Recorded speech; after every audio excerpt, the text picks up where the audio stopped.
동양학에 뿌리를 두고 발전해온 사주학. 사주학의 근간을 이루고 있는 음양오행설을 새로운 관점으로 분석하며 사주학을 보다 명확한 논리체계로 재조명한 석화. 동양의 과학, 사주 명리학.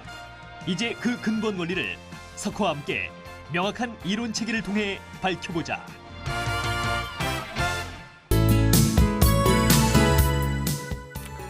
안녕하십니까. 논리로 푸는 사주학의 석하소재학입니다.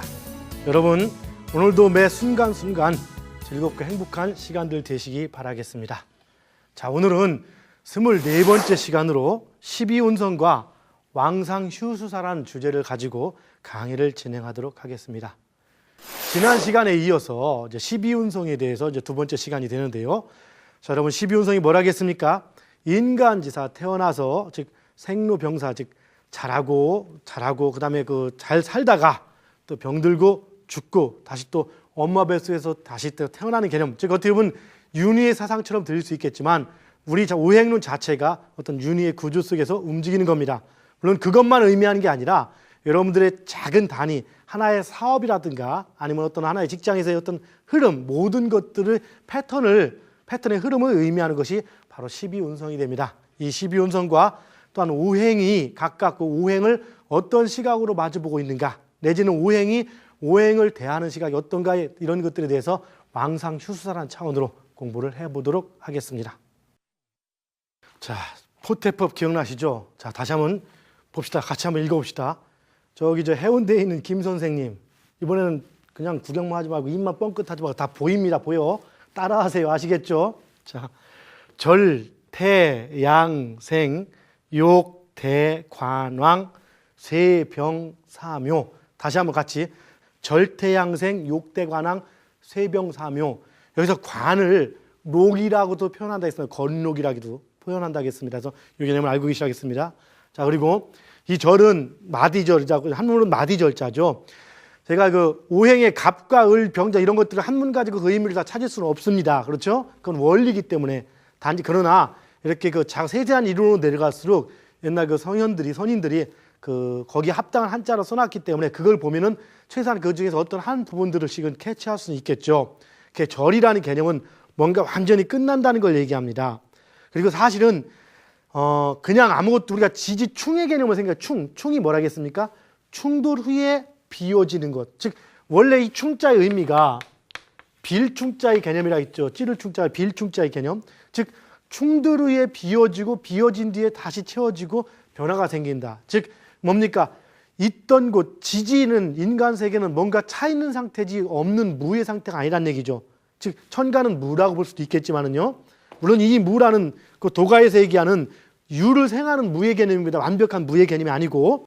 자, 어쨌든 자, 절이라는 것은 있는 것들이 비워져야지만이 그 새로운 게 들어오기 때문에 어떻게 보면 이 절도 새로운 시작을 의미할 수도 있습니다. 끝이라면 끝인 것인 거고 시작이라면 시작이라는 개념이 들어갈 수 있겠죠. 그러나 일단은 진정한 시작 자체는 일단 태부터 시작이 되는 것이죠. 엄마 뱃속에서 잉태했다는 그런 개념들이 태가 됩니다. 그리고 그 뱃속에서 자라나는 것처럼 이렇게 자란다는 개념. 그러나 태와 양의 개념 속에는 아직 현실로 나타나지 않은 겁니다. 현실로 나타나지 않은 것. 그리고 그 태양, 생은 장생, 막 자라난다는 개념들을 의미하는 것이 장생이고, 목욕이란 얘기했듯이 온몸에 이렇게 자라나다가 목욕하게 해서 모든 걸 벗고 알몸으로, 즉 잘 나가다가 원점으로 머물러가는 현상이 될 수도 있겠고 혼자 고독한 시기가 될 수 있겠고. 왜?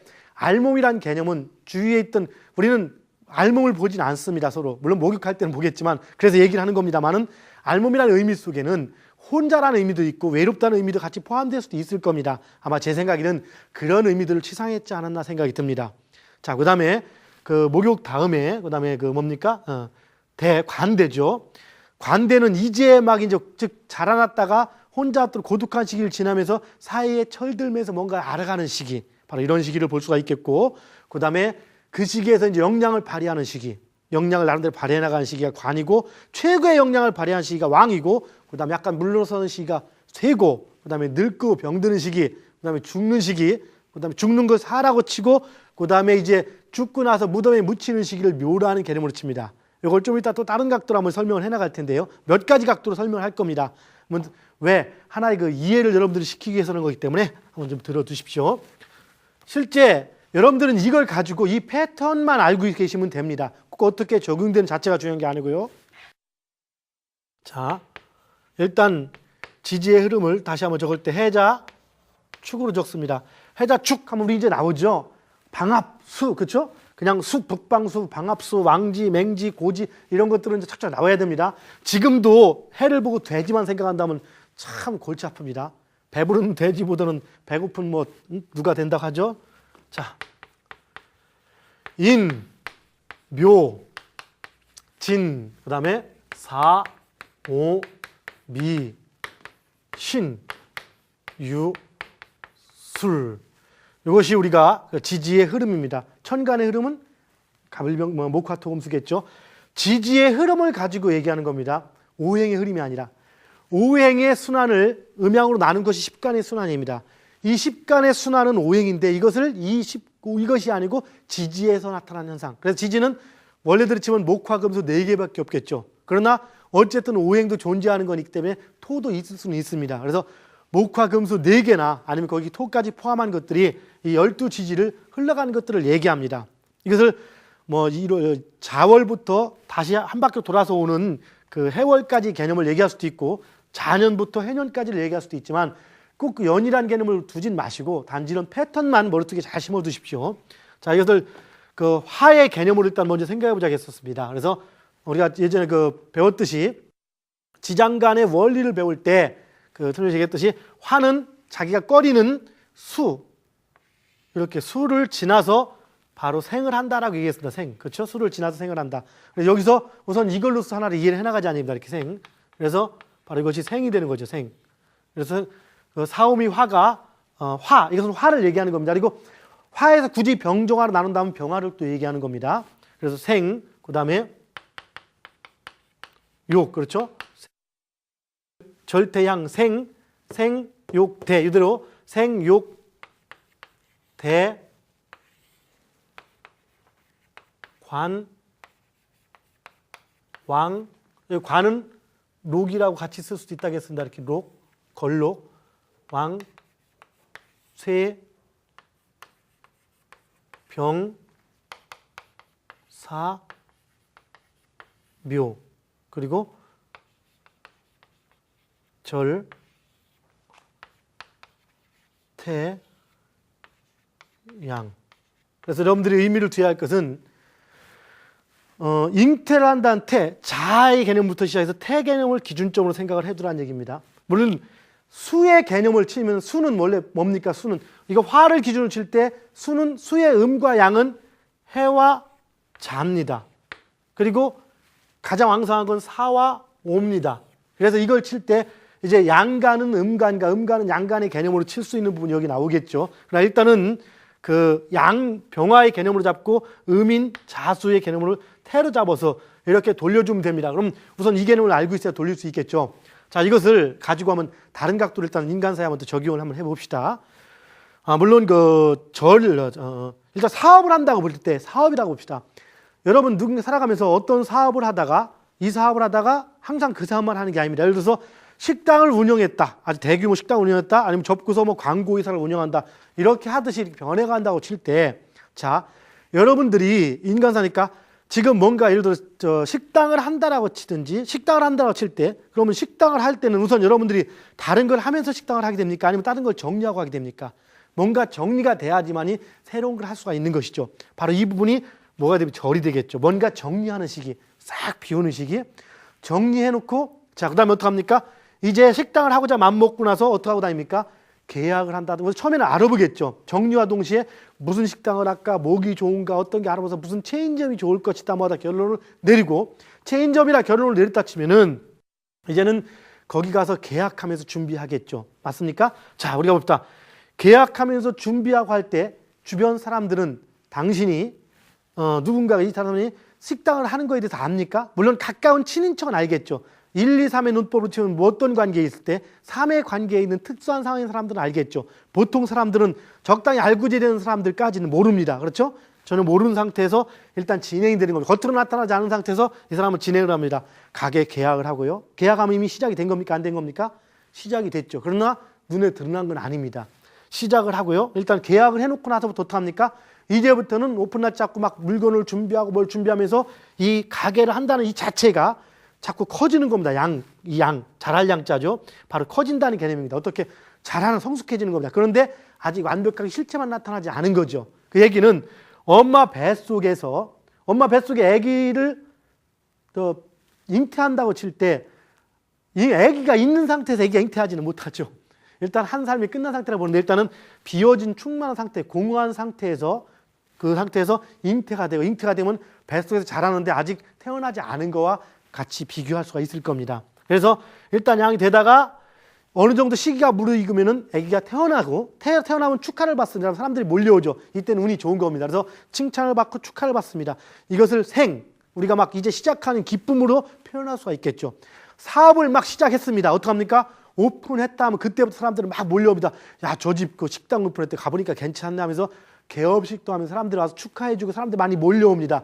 이때 이렇게 또 자랑스럽고 좋은 시기를 갖죠. 여기 인간이 태어나고 나서 이렇게 돌베끼니 아니면 뭐 백일이 축하 잔치를 받는 것처럼 바로 이런 현상이 생애 시기라고 볼 수 있는 겁니다. 여러분이 뭔가를 막 시작한 시기, 벽을 짓고요. 이렇게 고시 공부를 하다가 고시에 합격해갖고서 막 합격한 시기 얼마나 축하를 받고 반갑습니까?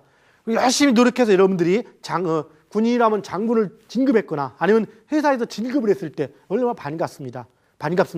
처음에 이렇게 박사학위를 받아서 뭐 교수로 임용됐을 때 참 반갑겠죠. 이런 개념들이 바로 생이라고 볼 수가 있습니다. 그런데 여러분 잘 보십시오. 자, 누가 태어났다고 돌베끼 지나고 끝나면 그다음부터 그 사람은 그 애기한테 관심을 갖습니까? 잘 안 갖죠. 그때부터 잊어버리죠. 나중에 무슨 일이 있을 때는 알게 되겠죠. 우리 뭐 장가 갈 때라든가 뭐 우리가 지난번에 지장간 개념 가지고 설명을 했었죠. 변화의 마디에 우리는 서로 인식할 수 있다고요. 자, 사업을 오픈했습니다. 누군가 이제 오픈했습니다. 그러면 보통 사람들 오픈할 때 가까운 친인척 해놓고는 우르르 그때 이제 몰려갑니다. 오픈식 할 때. 그래서 축하해주고 나서 그다음부터 관심을 갖습니까? 안 갖죠. 처음에 그래서 사업 오픈하고 바로 첫 달 같은 경우는 장사가 잘 되는지 안 되는지 구분하기 힘들죠. 왜? 오픈빨이라 하죠. 개업 손님처럼. 그리고 나서는 어떡합니까? 이제 혼자 고독한 시기입니다. 왜? 막 사업을 해보니까 몰랐던 부분도 있고 상대방 업체 경쟁도 있고 뭣도 있고 신경이 쓰이는 겁니다. 애가 막 태어나서 칭찬을 받고 좀 있다 보니까 자라면서 다치고 넘어지고 고생하고 이런 시기를 겪습니다. 이것들을 혼자 고독한 시기에 바로 목욕이라는 개념으로서 표현하지 않았나 생각이 듭니다. 그래서 이 목욕을 혼자 고독한 시기인데 물론 태어나서 잘 나가다가 고독하니까 엉뚱한 데로 빠진다라고 볼 수도 있겠고 물에 빠진다고도 볼 수 있지만 이걸 가지고 여자에 빠진다, 홍염살이니 도화살이니 하는 것은 제가 볼 때는 조금 좀 지나친 그 논리의 비약이 아닐까 혼자 견해로 생각을 합니다. 이건 제 견해지 장담은 아닌 겁니다. 그러나 실제 많은 책들과 많은 그 어떤 그 술법에서는 이때 이 욕지에 해당되는 게 있을 때를 바로 그렇게 표현합니다. 그 욕정의 어떤 의미로서 패한다는 의미를 많이 갖고 뭐 함지, 도화가 여러 개 뭐 사주에 몇 개가 있으면은 뭐 무슨 여자로 망신을 당한 이런 얘기들이 많이 저도 읽었던 기억들이 납니다. 그러나 그걸 그렇게 볼 게 아니고 제가 볼 때는 뭔가 시작되고 난 뒤에 사람들이 이렇게 축하가 끝나고 난 뒤에 온 고독함, 적응하는 기간이 되겠죠. 그리고 적응이 끝나고 나면 어떻게 됩니까? 이제 한 1, 2년 고생하고 나면은 이제 그게 눈을 뜹니다. 요령이 생기는 거죠. 야, 장사는 이렇게 하는 거네? 자, 교수가 처음이 됐습니다. 참 축하를 받죠. 근데 딱 들어가면 어떡합니까? 거기서는 쫄다고 교수니까 막 맨날 눈치 보고 뭐하고 이런 개념이 들어가겠죠. 바로 축하를 받고 나서 자, 사시 합격했습니다. 잘 나갑니다. 근데 뭐 합니까? 바로 연수원 가서 교육받고 뭐 한답시고 또 고독하게 또 교육받으면서 이런 힘들게 겪죠. 검사 임용했습니다. 그러나 그 안에 가면 또 막내기 때문에 또 눈치 보죠. 바로 이런 시기가 욕이라는 시기가 되고 이제 세상을 좀 알아가는 시기. 바로 이게 사모관대. 세상을 알아가는 시기. 옛날에는 일찍 장가를 가다 보니까 사모관대를 차는 것은 저 결혼할 때죠. 결혼을 함으로써 하나의 사내구실을 한다라고 생각을 했습니다. 제가 사내라고 표현하는 것은 어떤 의미를 부여할 때 우리가 말하지 않고 얘기할 때는 양의 기준으로 하기 때문에 양의 대표된 것이 사내이기 때문에 그 남자이기 때문에 사내라고 얘기를 하는 겁니다. 그건 이해를 해 주십시오. 남녀 뭐 차별하는 게 아닙니다. 이것은. 자, 그다음에 이제 막 그 분야에서 조금 알아가다 보면은 예를 들어서 뭐 식당에서 좀 알다 보면은 조금 지나면 요령이 생깁니다. 그래서 이제는 누구 하면 알 정도 아니면 컴퓨터 사업을 한다 그러면 처음에는 정신없다가 조금 지나면 이제 실리를 적응하게 되고 조금 지나면 이제는 파워가 생깁니다. 군대에 가서 처음에 이렇게 눈치를 보다가 한 상병쯤 되면은 이제 파워가 생깁니다. 상당히 바로 그런 부분들을 우리가 사무관대에서 아는 부분이 관되고 파워가 생기는 부분들을 이제 관이라고 표현할 수 있겠죠. 자, 식당에서도 조금 더 노력하다 보니까 파워가 생기면서 주변 사람들이 뭐라 합니까? 무슨 그 요식업 협회에 가도 뭐 그 직책을 좀 맡으라고 뭐 총무일을 봐주십시오, 감사일 봐주십시오 하면서 약간 능력 있는 형상. 그러나 아직 최고는 아니지만 파워가 대단히 있는 입장. 정치권으로 치면 막 국회의원이 되든 뭐 장관이 되든 대통령이나 이런 경우는 아니지만 모든 걸 갖추고 막 실력을 제대로 발휘해가는 입장. 이때를 바로 우리가 관이라고 표현하죠. 관. 임관이라고 표현할 수도 있겠고 이것을 록지라고 표현해서 가장 능력이 왕성한 시기. 이미 실제 우리가 대통령이 될 때하고 되기 직전하고 언제가 더 이렇게 그 강한 힘이 더 필요할까요? 사실은 대통령이 되고 나서는 생각이 바뀌는 겁니다. 이미 정권을 잡고 나서 왕이 되고 나서는 태조 이성계가 왕을 잡기까지는 막 맹렬하지만 잡고 나서는 유화 정책을 써서 민심을 의대하듯이 이미 바뀌는 게 들어갑니다. 그래서 실제 능력은 가장 큰 것으로 어떻게 보면 관일 수 있습니다. 록지, 관. 그래서 이 록이나 관에 대해서 항상 얘기를 많이 합니다. 나중에 사주에서 양인, 멀지 걸룩교 가면서 양인사라해서 무서운 뭐 칼을 찼다 또 이렇게 표현한 부분도 바로 여기에서 나온 연유인데요. 물론 이것은 이거와는 또 다른 논리, 아마 다음 시간이나 그 다음 시간에 배우게 되는 그 천간의 3단계 분류를 가지고 또 분석이 나가겠지만 그런 논리를 가지고 양인살 개념이 또 나옵니다. 원칙이. 어쨌든 이 관과 록이라는 개념은 어떤 분야에서 최고의 능력을 발휘되는 시기, 최고의 능력을 발휘되지만 아직 권력이 최고에 가지 않은 상태.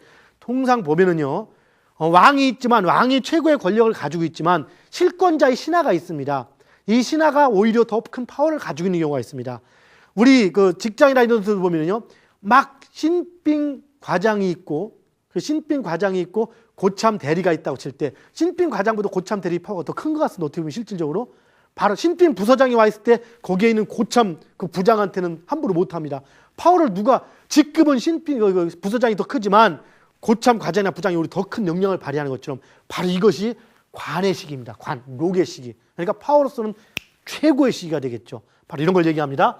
그리고 나서 그 다음에는 이제 자기 자신이 그 자리에 올라가면은 자기 자신이 막 왕이나 대통령이 딱 되고 나면 그때는 상대 적이 되면서 오히려 신경을 쓰는 겁니다. 왜? 이제 막 갓 왕이 상태에서 최고의 권력을 누가 뭐라 하지 않아 인정을 합니다. 인정하지만 이미 최고의 권력이기 때문에 이때는 맹렬한 게 아니라 지켜야 되는 개념으로 바뀌는 겁니다. 즉 록지까지는 전진이지만 왕지부터는 지키는 개념으로 바뀌어가는. 그래서 음간이 그 왕이 가장 최고 우위를 차지하게 되는 겁니다. 그래서 그때는 정의 개념이 아니라 동의 개념이 들어가는 것이죠. 자, 그다음에 우리가 요식업을 하다 이렇게 식당을 하다가 그 식당 협회에서 회장으로 추대를 받는 시기가 바로 왕지라고 볼 수 있겠죠. 제왕, 왕성한 시기, 돈도 제일 많이 버는 시기일 겁니다. 이런 시기가 그 왕지가 엄청나게 벌겠지만 그러다가 이제 계속 그 자리에 있고 싶어도 장강의 앞물결은 뒷물결에 밀려난다고 하듯이 세월의 흐름에 의해서 다른 사람에게 한 자리 물러가는 시기. 제가 예전에 그 첫 강의가 둘째 강의 하면서 운의 흐름은 이런 패턴이 있다겠죠. 부장, 사장, 그다음 명예회장, 사장, 회장, 명예회장 이렇게.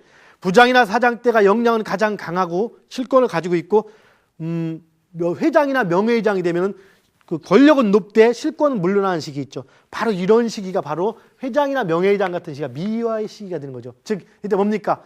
왕으로 치면 상왕, 새로운 왕. 굳이 친다면은 대통령이 이제 대통령인데 대통령이 이제 임기가 끝나가고 마지막 얼마 안 남은 상태에서 새로운 대통령이 당선됐을 때의 개념, 이럴 때 같은 데를 우리가 세라고 볼 수도 있겠고, 막 그 요식업회 회장을 하다가 막 물러나는 개념, 물러나기 바로 직전에 물러나는 개념, 이때가 바로 세라고 표현할 수도 있습니다. 그리고 완벽히 최고의 권력에서 물러나면 어떻게 됩니까? 우리 역대 대부분 보면 물러날 때, 물론 잘 하시는 분들은 안 그렇지만 대부분 하게 되면 일단 병이 들죠. 병이 안 들면은 주변에서 병들게 만들죠. 자꾸 끄집어 내립니다. 이때는 왜 그렇습니까? 바로 이런 시기에 있을 때 바로 항상 제가 운의 패턴을 얘기하듯이 사람들이 오버를 하고 지나친다고 했습니다. 처음에는 겸손하다 사람이 자꾸 어떤 위치에 오래 있게 되면 지나치게 되고, 그 지나친 것이 운이 좋을 땐 문제가 안 되다가 운이 꺾일 때 막 문제가 생기는 겁니다. 바로 이런 현상들을 우리는 병이라고 표현하죠. 개인 건강으로 치면 병이 드는 시기, 왕성한 시기를 지나서 병이 드는 시기. 내가 식당을 하면서 그 회장까지 하다가 회장자를 놓고 나고 이제 고문 자리까지 차고다 그것까지 물러나고 나니까 이제부터는 다른 나아가 반대파들이 나를 공격하는 시기 같은 경우가 바로 병드는 겁니다. 이때가 가장 느끼기에는 가장 힘들고 암울하게 느껴지는 시기가 되죠. 왜? 막 깨져나가는 시기니까 시끄럽죠. 이때가 문제가 생기는 거죠. 적이 날 건드릴 때 내가 아파고 막 이제 병에서 뭐가 아파 어디 아파 막 질병이 터져나올 것 같은 그런 시기들. 이제 막 어떻습니까? 사업이 이제까지 항상 잘 될 것만 믿고 있다가 이제 막 깨져가는 시기, 막 문제가 생기고 남들은 미리 변해가는데 밀레니엄 시대에 맞게 변해가는데 나는 항상 잘 되겠지라는 생각을 가지고 있다가 바로 얘가 현자와 우자의 현시진식에서 얘기했었죠. 현명한 사람은 어느 거 잘 될 때 운이 좋아서 잘 된다는 거, 즉 내 실력보다 운이 더 좋았다는 걸 알기 때문에 부족한 실력을 메우기 위해서 꾸준히 노력하고 물러날 때를 알아서 물러나기 때문에 큰 문제가 없는데, 어리석은 사람들은 나는 항상 무조건 잘 되라고 생각하다 보니까 운이 더 이상 받쳐주지 않는데도 불구하고 똑같은 패턴으로 행동을 하다가 바로 문제가 생기고 망신을 당한다 하죠. 바로 그런 시기가 바로 병에 해당되는 시기입니다. 우리 인생사 여러분들 바로 겪은 겁니다. 몇 년 전에 겪었고 앞으로도 겪을 수 있는 겁니다. 바로 이 시기를 알기 위해서 우리가 이 공부를 하는 거죠. 뭔지 이해하시겠습니까? 바로 물러나 병드는 시기. 자, 그 다음에 죽는다고 얘기하는 시기인데요. 이 죽는 시기. 자, 여러분 사실은 죽을 때가 죽는다는 시기는 꼭 죽어서 죽는 거일 수도 있겠고 모든 걸 포기한 상태로 될 수 있을 겁니다. 여러분 아픈 시기하고 죽는 시기가 언제가 뱃속 편할까요? 사업이 막 망해가는 시기하고 망한 뒤하고 이미 망해버리고 나면 속이 편합니다. 이미 깨지고 나면 통상 우리도 그런 얘기가 많이 겪었지만 최고의 권력에 있다가 물러나면 어떡합니까? 정적에 의해서 아니면 자기가 잘못한 게 있을 때는 없을 때는 건강 같은 거 나오지만 자기가 잘못한 게 있으면 그걸로 인해서 막 문제가 생기다가 처벌을 받는 시기라고 볼 수도 있겠죠. 아예 이제 어디로 이렇게 좀 뭐하지만 형사를 당한다든가 이런 거로서 이때가 되면 이미 이 사람이 형사를 당했기 때문에 사회도 이렇게 조용해지죠. 이미 알기 때문에 이제는 처벌을 받았다 생각하니까. 그전에는 막 싸우는 시기, 그러다가 이제 포기하는 시기, 사업도 막 무너지는 시기에다가 무너진 상태가 바로 사가 됩니다. 다 무너진 상태에서 마음이 편안하고 포기하는 상태, 이걸 죽었다고 표현할 수 있겠죠. 그리고 나서 이제 다 포기하면서 다 끝났어 하면서 새로 정리를 해나가는 시기, 이 시기를 바로 묘라고 합니다. 다 끝났다고 생각하니까 이제는 새로운 힘도 생깁니다. 이 얘기는 이제까지 내가 식당의 사장으로서 대규 아니면 내가 권력기관 최고 권력자로서 존재했던 것이 삶이라면 병과 살을 지나면서 뭐가 죽는 거냐면 이제 내가 쓰고 있던 허울이 죽는 겁니다. 실체가 죽는 것이 아니라 죽고 나면 평범한 범부로서 새로 시작되는 개념 같은 시기 내지는 변부로 들어가는 시기입니다. 모든 걸 포기하고 이때 무슨 얘기들 합니까? 사람들이 사와 묘때 돼가지고 권력 무상이로고 내가 무엇을 위해 그렇게 노력했던가 하는 이런 얘기들이 나오는 시기가 바로 묘의 시기가 됩니다. 그래서 사람은 이때가 되면 어떻게 됩니까? 바로 죽을 때가 되면 사람이 착해진다는 것과 똑같은 거죠. 우리가 질병을 환는 환자를 가지고 이 패턴을 적용해주면요, 병에서 병들어서 아프다가 거의 죽기 직전에 잠깐 몇 시간 잠깐 정신이 들어와서 유언을 하는 시기 같은 시기가 바로 요 시기입니다. 그때는 새로 사람들이 기운이 들어오는 시기입니다. 왜 그러냐면요, 병들어서 죽을 때 사람들이 몰려오지만은 실제 이제 막 마지막으로 이 사람 변화될 때 장사 지내게 되면 사람들이 많이 몰려오죠. 그때 이것이 사람이 운이 있는 겁니다. 사람들이 몰려오기 때문에 장사 지내는 시기, 바로 그 시기가 묘에 해당이 된다고 보는 겁니다. 장사 지내면서 사람들 내리 속에 아직은 그 사람 아까운 사람이 갔어 만지릭하다가 흔적마저 없어지는 시기, 이제 끝나는 거예요. 백골이 진토됐든 어쨌든 간에 이제 완벽히 그 속에서 흔적이 없어지는 시기를 우리는 절로 표현할 수 있죠. 그래서 이것이 바로 이렇게 한 바퀴 패턴으로 움직여지는 이것이 12운성의 현상인 겁니다. 즉 우리의 삶의 흐름을 그대로 얘기한 것이죠. 뭔지 이제 아시겠습니까? 자, 그런데 이것을 가지고 보통 보면은 이 관대를 상당히 좋게 표현하고 대한대를 좋게 표현하고 하다 보니까 이 화가 이 진토에서 뭐가 그렇게 좋냐? 그러면 욕이라고 하는데 화가 모기는 또 아니면 목은 목생화를 받는데 이게 뭐가 그렇게 욕을 보고 문제가 생기느냐? 이렇게 이런 식으로 얘기를 하면서 고전에서 자꾸 말들이 많습니다. 왜? 이것을 오행의 상생상극 논리만 가지고 풀려고 하니까 그런 문제가 나오거든요.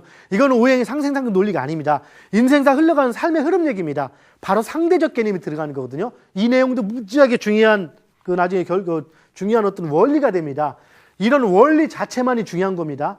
그래서 제가 지난번에 우리가 지장간을 얘기할 때 하나의 오행은 지지에서 사행 속에서 9개의 지지에 존재한다겠죠. 즉 마주보는 하나의 오행, 3개 지지를 제외한 9개의 지지의 그 영향권을 행사하는데 그것이 지장간이 있는 거하고는 좀 다른 개념이다라고 설명했었습니다. 지장간은 틀림없이 화의 지장간은 시작하는 생으로 인목과 술금에 존재하고 묘나 진, 신과 유에 존재하지 않지만은 바로 지지의 흐름은 이 흐름은 목이 화라는 개념이 딱 생겼다 끊어졌다 생겼다 하는 것이 아니고 강하고 약함을 얘기하는 겁니다.